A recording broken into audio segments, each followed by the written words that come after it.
Fully booked na ang ilang ruta ng bus na nanggagaling sa Parañaque Integrated Terminal Exchange o PITX. Kabilang diyan ang ilang nakaschedule para sa Semana Santa. Nakatutok si Dano Tingkuko. May mga inabutan na ako sa Parañaque Integrated Terminal Exchange na biyaheng Bicol kung saan sila magsesemana Santa. May trabahong gagawin siya doon, kaya napaaga. Bakasyon po. Wala nang pasok ang mga bata eh. Para konti pa lang yung mga babiyahe. Para maluwang, para maaga kami makauwi sa amin. Maraming nagmaaga lalo't holiday ang araw ng Kagitingan sa Miyerkules.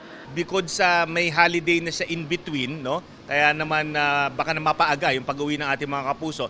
Meron pang ibang mga sineselebrate yung mga kababayan natin katulad nga ng mga moving up ceremonies. Kaya sa tingin natin, ang pagtaya natin magmula April 9 hanggang sa April 23, no? Makakaranas tayo ng matinding bilang ng mga pasahero. At bagamat maluwag pang tingnan ang terminal kanina, kung booking ng mga busang pag-uusapan, may mga rutang nagkakaubusan na.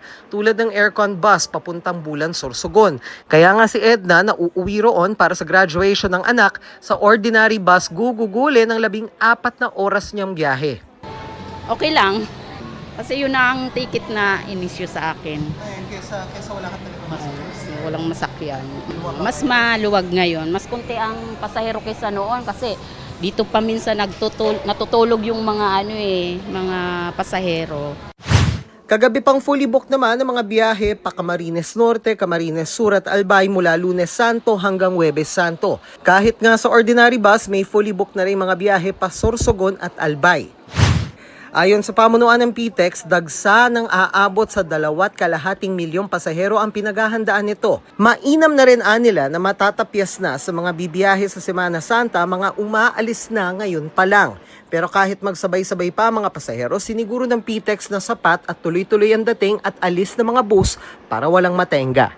Nakikipag-coordinate tayo sa mga local government units, sa tollways, and of course sa ating mga traffic agencies. So sa ganun, at least, no, at the very least, tiyakin na maayos yung ingress and egress ng mga bus natin sa Metro Manila. Upang sa ganun, masundo, mahatid yung mga kababayan natin na efficient.